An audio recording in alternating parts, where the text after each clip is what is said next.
Hello students, तो चलिए आज हम लोग शुरुआत करते हैं क्लास 10 के एक्सरसाइज 5.3 के क्वेश्चन नंबर 14 का, जो कि है find the sum of odd numbers between 0 and 50। तो इस क्वेश्चन में हम लोगों को क्या बोला गया है, हम लोगों को ये बोल दिया गया है कि हम लोगों को 0 से 50 के बीच में जितने भी ऑड नंबर्स लाई करते हैं उनका सम फाइंड करके बताना है। तो ऐसे तो हम लोग इसको आराम से ऐड कर सकते हैं 1 + 3 + 5, लेकिन इतना मेहनत कौन करता है। हम लोग इसको कैसे निकालेंगे, तो एपी के फॉर्मूला यूज करके निकालेंगे। तो सबसे पहले हम लोग क्या करते हैं, 0 के 50 में जितने भी नंबर्स ऑड नंबर्स लाई करते हैं उसका एक एपी फॉर्म कर लेते हैं, और उसके बाद जो डिजायर्ड वैल्यूज हम लोगों को वहां से मिलेगा उसको हम लोग लिख करके सम के फॉर्मूले में डाल देंगे। तो चलिए हम लोग शुरुआत करते हैं। तो देखिए 0 से 50 के बीच में सबसे पहला जो ऑड नंबर होता है वो 1 होता है। तो उसके लिए हम लोग लिखेंगे the AP formed will be. तो जो हमारा एपी फॉर्म होगा वो क्या होने वाला है, तो 1 से शुरू होगा। 2 हमारा इवन नंबर होता है, तो फिर 3 होगा। 4 इवन होता है, 5 6 नहीं 7 9, और ऐसे करके ये कंटिन्यू होते जाएगा। होप सो इतना आप लोगों को समझ में आ गया होगा। अब हम लोग क्या करते हैं, यहाँ पर से जो जो वैल्यूज हम लोग डिराइव कर सकते हैं वो कर लेते हैं। जैसे कि ए का वैल्यू हम लोगों को यहाँ से क्या मिलेगा, 1 मिलेगा। डी का वैल्यू क्या मिलेगा, तो second term minus first term जो कि है 2। अगर आप लोगों को भरोसा ना हो तो कोई और दूसरे कंसेक्यूटिव टर्म्स को भी माइनस करके देख सकते हैं। जैसे कि 5 में से 3 को माइनस करेंगे फिर भी 2 आएगा, 9 में से 7 को माइनस करेंगे फिर भी 2 आएगा। मतलब कि जो कॉमन डिफरेंस है वो 2 ही होने वाला है।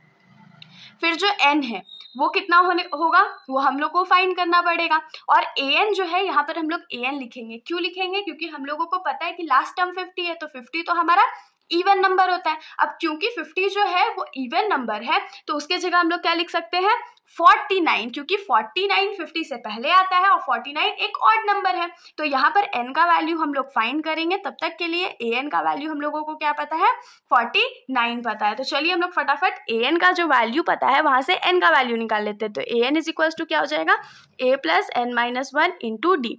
तो ये हो जाएगा 49 is equal to 1 + n-1 into D के जगह क्या हो जाएगा 2।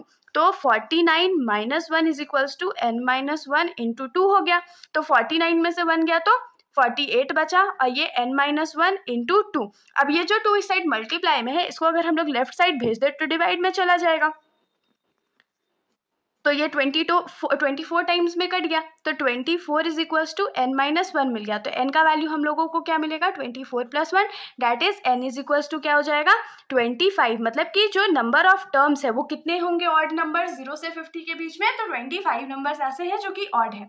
अब तो हम लोगों को सम फाइंड करना था, तो हम लोग सम फाइंड कर लेते हैं।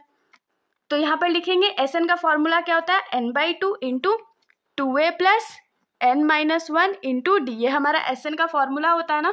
हम लोग इसको सॉल्व कर लेते हैं। तो ये क्या हो जाएगा 25/2 इंटू 2 इंटू ए के जगह 1 + 25 - 1 इंटू 2। तो 25/2 को तो हम लोग डिवाइड अभी नहीं करेंगे, तो इसको 25/2 ही रहने देते हैं। 2 1 सा क्या होता है 2 होता है, प्लस 25 में से 1 जाएगा तो क्या बचेगा 24 इंटू 2। तो ये क्या हो जाएगा 25/2 ब्रैकेट में 2 + 24 इंटू 2 कितना होता है, तो 48 होता है। तो ये क्या हो जाएगा 25/2, और 48 में जब हम लोग 2 ऐड करेंगे तो वो 50 हो जाएगा। तो इसको अब हम लोग कट कर लेते हैं। तो ये क्या हो जाएगा 25। तो हमारे पास क्या आ गया, जो सम ऑफ 25 टर्म्स है वो 25 इंटू 25 हो गया, और 25 का स्क्वायर क्या होता है, तो 625 होता है। तो ये तो बहुत सिंपल था ना हमारे लिए। तो हम लोग इसको डायरेक्टली क्या लिख सकते हैं कि देयरफॉर सम ऑफ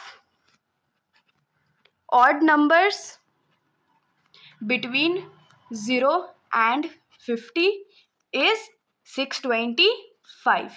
तो इसके साथ हमारा ये जो सॉल्यूशन है यहीं पर ख़त्म हो जाता है। अगर आप लोगों को कोई भी डाउट हो तो आप लोग बेशक कमेंट सेक्शन में पूछ सकते हो, वरना अगर आप लोगों को वीडियो अच्छी लगी तो वीडियो को लाइक कर दीजिएगा, और मेरे चैनल को बिना सब्सक्राइब किए कहीं मत जाइएगा। Thank you.